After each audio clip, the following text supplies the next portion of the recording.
Welcome to Business Innovators Radio, featuring industry influencers and trendsetters sharing proven strategies to help you build a better life right now. Hello and welcome to the show. This is your host Neil Howe, and our special guest today is Matt Kelly. Matt is a music success mentor. He is a multi-instrumentalist, a singer, songwriter, producer, and author. He has 25 years in the music profession with over 20 years in church music leadership. He has 35 commercial music credits to date, including 3 RIAA gold recordings with gospel legend John P. Key. He has a passion for empowering musicians spiritually, personally, professionally, and financially, and he is on a mission to help 1,000 musicians generate an additional $10,000 in 2017. Welcome to the show, Matt. Thank you so much, Neil. Such an honor to be with you today. Well, that's a great mission that you have in 2017. Obviously, you've been there and done that. Tell me a little bit about how you got into music and your career. Wow, thank you. I started music as a kid, playing in church. My first instrument was drums. And anybody that has come up in the African-American church knows that drummers were a dime a dozen.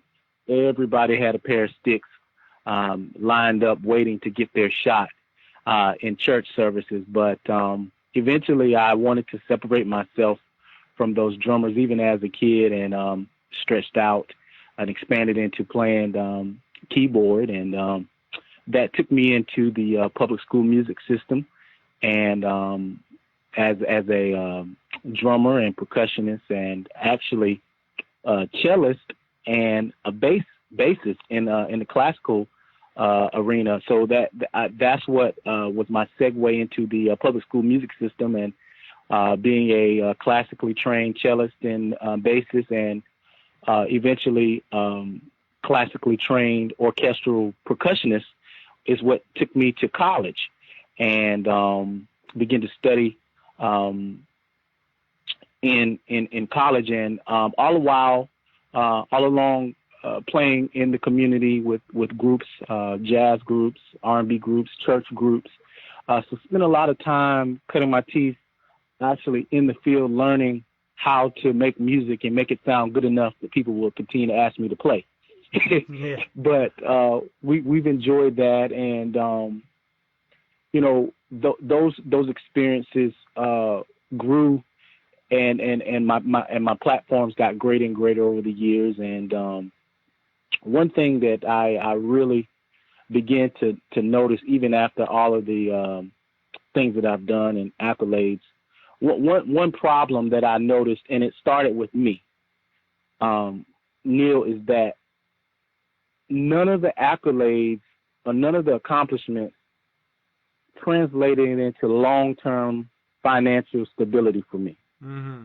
And that was a problem, because at one point I hit my lowest point, because I was homeless, living out of my car, but I'd be taking gigs and trying to figure out what in the world went wrong. And I knew it had to be a better way, because I felt in my heart that I was talented. People were calling me to work. I knew I was brilliant, but at my lowest point, I was trying to figure out what went wrong. And at that point, I knew that talent was not enough. Mm-hmm. At that juncture. Talent wasn't it. And so that's kind of what set me on a path, Neil, as I began to just talk and share with my fellow comrades, my brothers and sisters in this music business and music game and church music organizational movement, and I began to see myself in every single conversation that I had with other people. Right. And so I knew the problem was just not isolated to me. Mm. And so that's what put me on the path to trying to understand, how to fix this, because there were other people out here suffering silently for their art. And you know, they're thinking all they have to do is get good, you know, be the best that they can, and that the rest is history. But you know, there's a saying. There are two sayings that I've heard. Insanity is doing the same thing over and over again and expecting different results. That's right. But Neil, I have another quote that I actually formulated over the years that says something like this: fame and fortune without financial stability for me and my family is foolish. Mm-hmm. Well, you know, people you know, are very passionate about music. It's, you know, that universal language, and, you know, music is in everybody's life. And to come up with music and to do all that you've done and to be as good as you are, as talented as you are, you'd think the money would follow, but obviously it's not an isolated incident. And you know, the struggling musician is the same as the struggling artist. Maybe only a few people that know really how to make it financially are the ones that make any money, and everybody else is still struggling. Why is that? You know, that's a great question. And, you know, I had to grapple with that question myself. And I had to get it had to take me to a painful place in order to get that perspective. And I think the reason why that some people are financially successful in their craft and others are not is because some of us lack, some of our peers lack the actual, well, I'll say this: they don't know how to measure manuscript and monetize their message. Explain to me briefly how money is generally made in the music industry. Money is made. Well, you know, you have several income streams that money is generated by. You know, it could be through recording, it could be through writing, it could be through consulting. And there's several ways to make money. There's playing, and then there's the licensing of your work. I mean, so many disciplines that can be employed in monetizing and making money. But what I wanted to get back to is the fact that most people don't. It's not about most people try to focus on just the talent, them doing this thing to get the money. Mm-hmm. For instance, if they're a drummer, they focus just on, okay, if I'm good enough and I play these drums well enough, I will get the calls. But see, what happens when there are 100 drummers competing for the same gig? Right. And so in order to separate yourself from the foray, from the crowd, you know, you definitely want to know how to create or to position your own influence and authority to be the credible one out of the bunch. And that's why I'm on a path to help musicians actually figure out what they are good at, but also I talked about measuring, manuscripting, and monetizing their message. You know, this music thing is seasonal, just like, you know, you got lean times and you got abundant times. But what I want to set out to do is to help musicians understand when your music is not making you the money that you need to make, you should have other income streams. Right. And one of those income streams I talk about is the whole is the manuscript piece I talk about in the measuring the manuscript and monetizing your message. And the music, as I was about to say, is, you know, Neil, your music is just, you know, the gift wrap. That's just the outside of what people can enjoy if they look deep enough. but there's something deep inside of you that needs to come out, and that's your message, and that's what attracts people to your gifting and to your musicianship, when they understand what kind of person you really are and why you're passionate about your gift. Yeah, there's always a story behind the music, behind the song. There's a reason that the artist wrote the lyrics, but many people don't really, or they have to try and figure it out, I guess, from the lyrics in the song, Yeah. what it's about. Yeah. But you don't often Yeah. get the story behind the music, do you? No, you very seldom get that message, or you're left to kind of assume and infer things. But what I am working to do is to help musicians all over the world, and I'm coining this term to craft their music success story, because everybody has a story, and most people don't know the story, and only these musicians can tell it. And I'm on a mission to help them to do that as well. Okay, so apart from there being a lot of competition for gigs, and like you said, maybe only 1 out of 100 is going to get the gigs, what are these other 99 artists doing, trying to scrape by to make money, and why aren't they catching on to some of these other income streams?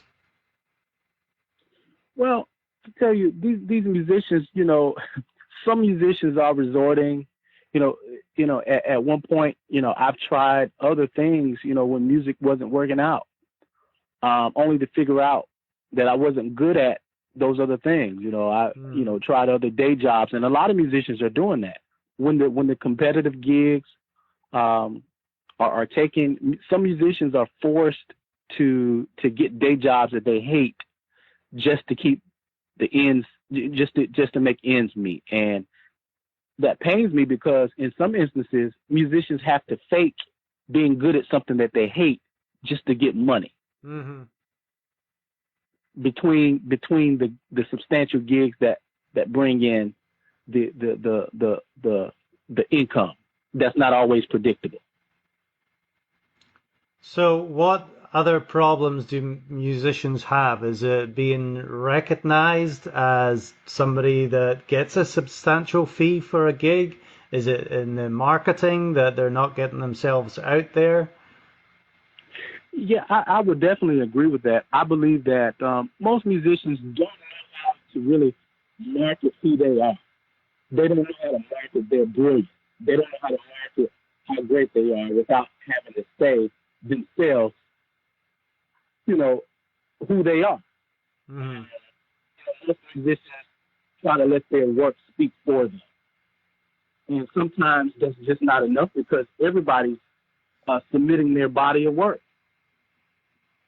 And if all things equal, if everybody can play, if everybody's talented, if everybody sounds good on their particular instrument, or are recognized as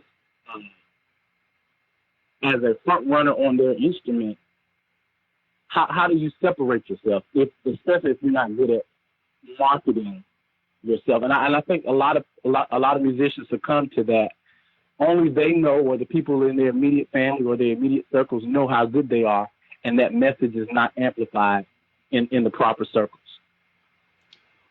So what do you think some of the misconceptions are about being a musician and making money? Yeah, so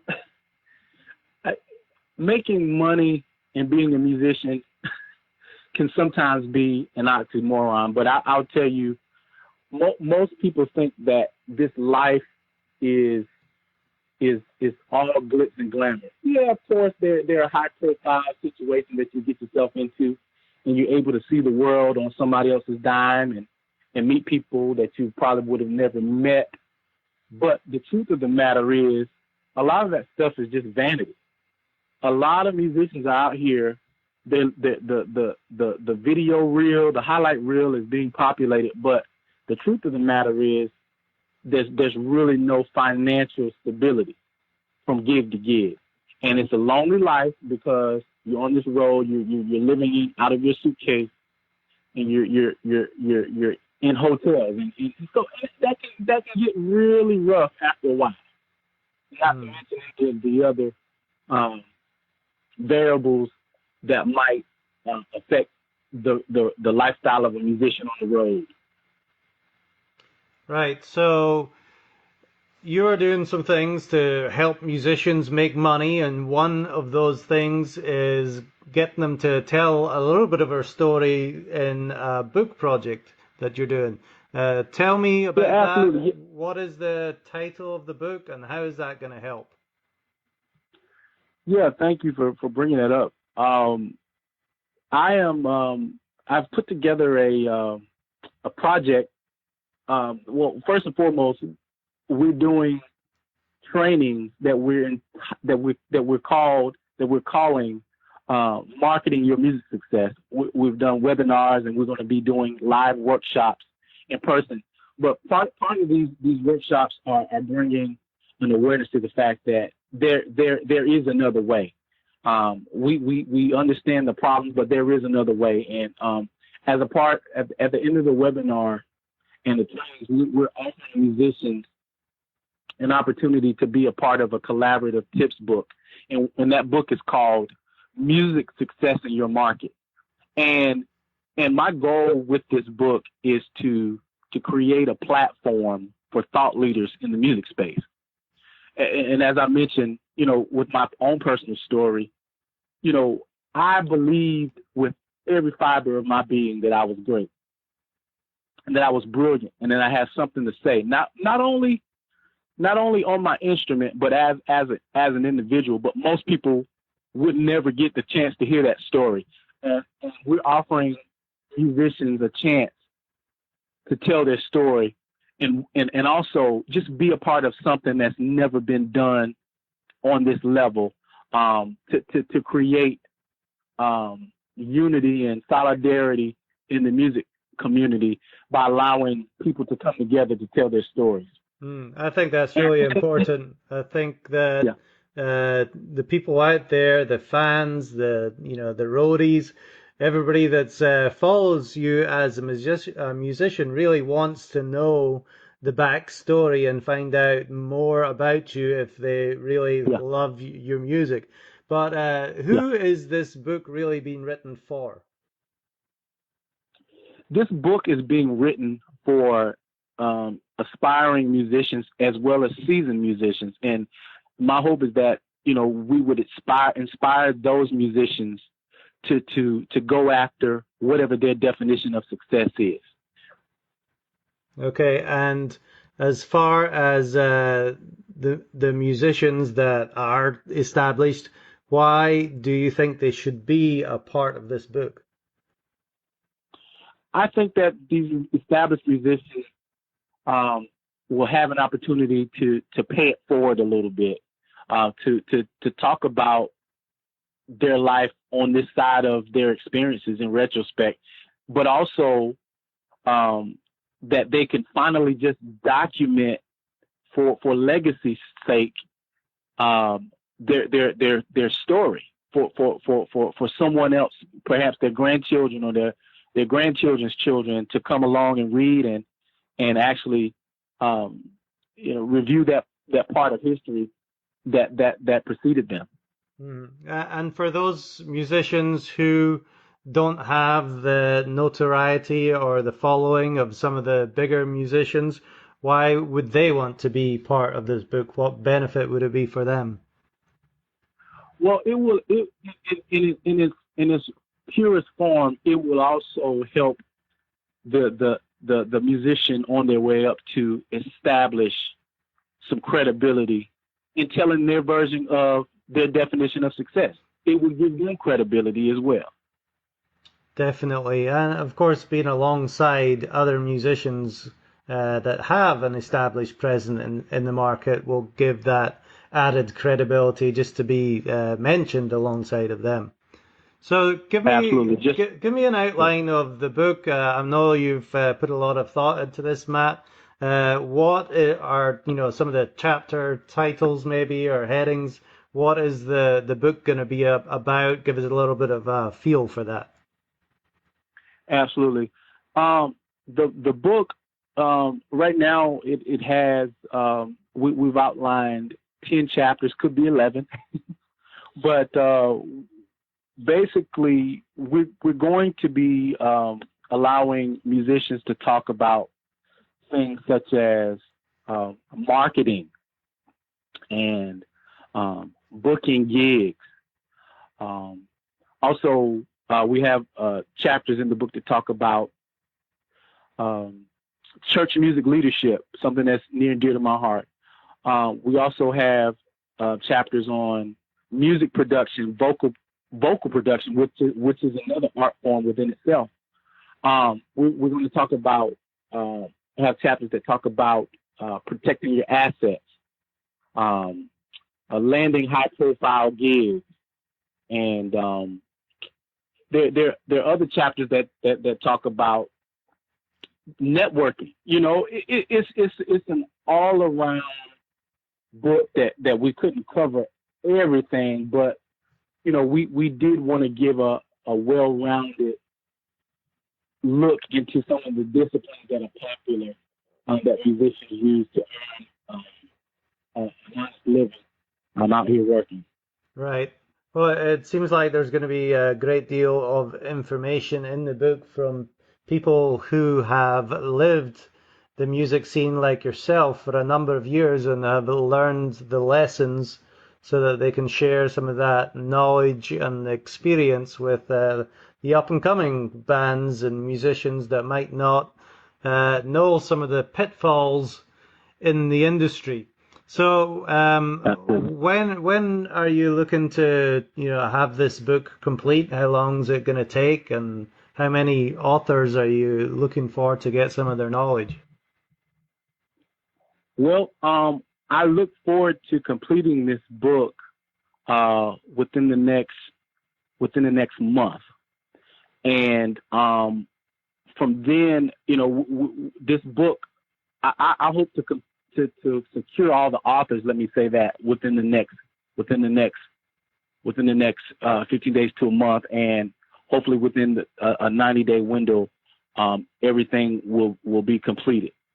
Because it is my goal from after that 90-day window to begin leveraging the information in this book. There are other things that we can do, book tours, interviews, workshops, and I plan on locking arms with the people that are involved in this project and taking the message across the country.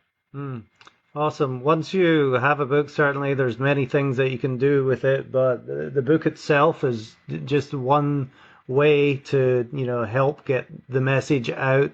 What are some other ways that you can help, like you said, 1,000 musicians reach that extra $10,000 a year? Absolutely, yeah.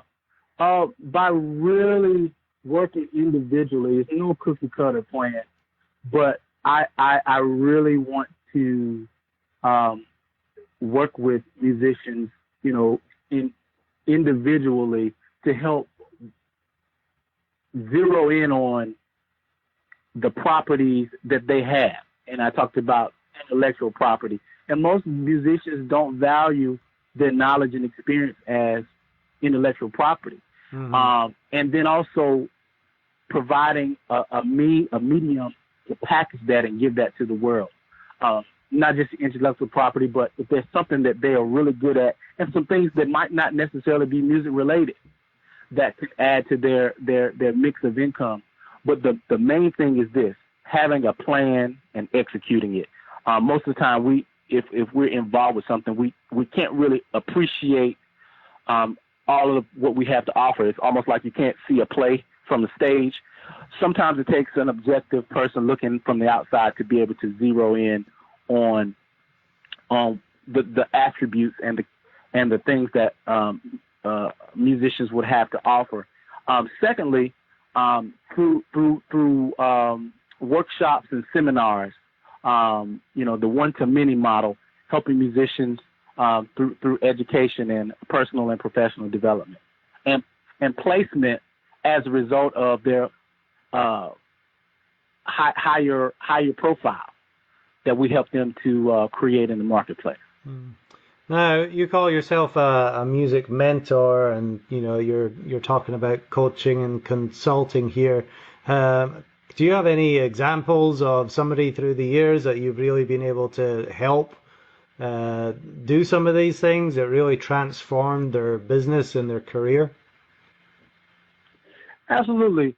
There are several individuals, um, but most of the people that I've coached have been close to the church, because that's where I cut my teeth most at. And one story in particular is a young man that really, I'll say, and we won't call his name on the interview, but one brother of mine that began to doubt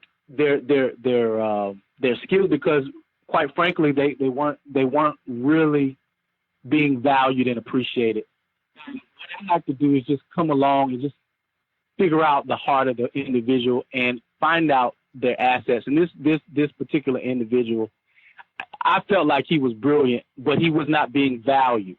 And so what we did, we put him on a plan to help him maintain and gain actually their confidence, but also to put them on a plan to achieve some things that would have allowed people from the outside to begin to give them the respect, and giving him small wins. In church, sometimes, in the music business, not just the church, but most of the time, if people get small wins, their confidence grows. But with that confidence comes the credibility that they create by accomplishing goals along the way. And I'm definitely glad to have seen the development in this young man. That's great. I can definitely hear the passion in your voice as well, that you want to help people and you want to see them succeed, which is awesome. Now, you said you started in the church and you were, in the church for an awful long time. Can you share maybe a lesson that you learned early on that still impacts how you handle your career today? Yeah, one lesson that I learned in church that I'm sure a lot of people can relate to and resonate with. One thing that I learned in church, and this is it's a shame to have to say this, but as a musician, I had to live through it. So it is a life lesson that is indelibly burned into my heart. And I'll start by saying, you have to, in church, you'll be pulled in many different directions by a lot of different people, including the leaders of these organizations, and no fault of their own. But if you're going to be successful at what you're doing as a musician, you have to learn how to water your own garden. And what I mean by water your own garden is, don't get so occupied with raising babies that belong to someone else, other people's pet projects. You have to take time to always invest back into yourself. Keep the main thing the main thing. Keep your goals in front of you, because if you don't keep your goals in front of you and water your own or water your own garden and plant in your own garden, you'll always be waiting for someone else to pay you what they think you're worth. Right. And so I guess the key here is ultimately to invest in yourself and never lose sight on what you want to accomplish, because if you don't, someone else will always find a higher and better purpose for you if you have not defined one for yourself. Yeah, take control. That's it. Now, absolutely. And I was just going to say, and it's nobody's responsibility but your own. Definitely. I had to learn that too. Completely agree with that. Now, Matt, I really appreciate you being on here and giving us all this information. I'm going to get to your contact information in a minute in case anybody wants to jump in on that book with you. But what's one thing that we might not have covered yet that you would really like to share with our audience who is, really struggling and considering what they need to do in order to, make more of a career out of music? Yeah, I'll say this.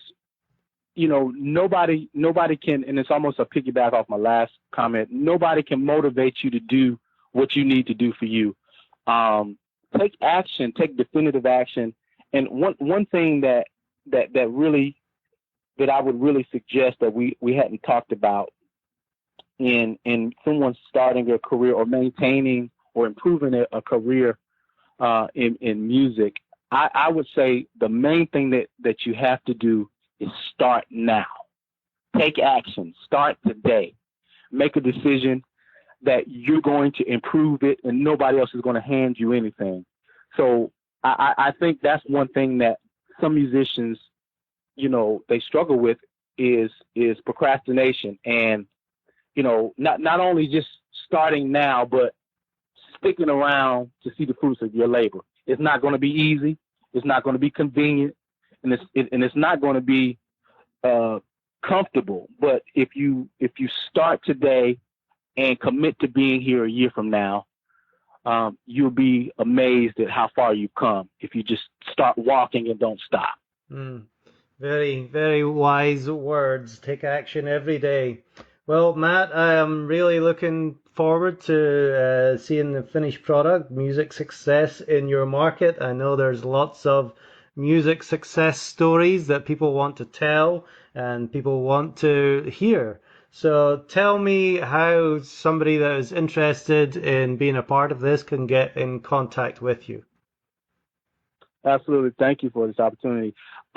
Email me, Matt Kelly, at my email address, which is mattkellyonline@gmail.com, and we will be able to forward all the pertinent information to you. Well, that's some great information. I know you have a timeline of, you said 15, the end of February, I guess. So if anybody is interested, they better move on that quickly. Well, Matt, I really appreciate you spending the time with me today and to give all this information. Like I said earlier, I really hear your passion in what you do, and what your mission is for this year is to help 1,000 musicians make an extra $10,000 in 2017. So thank you for your time, for being on the show. Thank you so much, Neil, for having me. It's been my honor.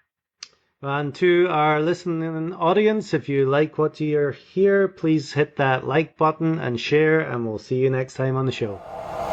Thanks for listening to Business Innovators Radio. To hear all episodes featuring leading industry influencers and trendsetters, visit us online at businessinnovatorsradio.com today.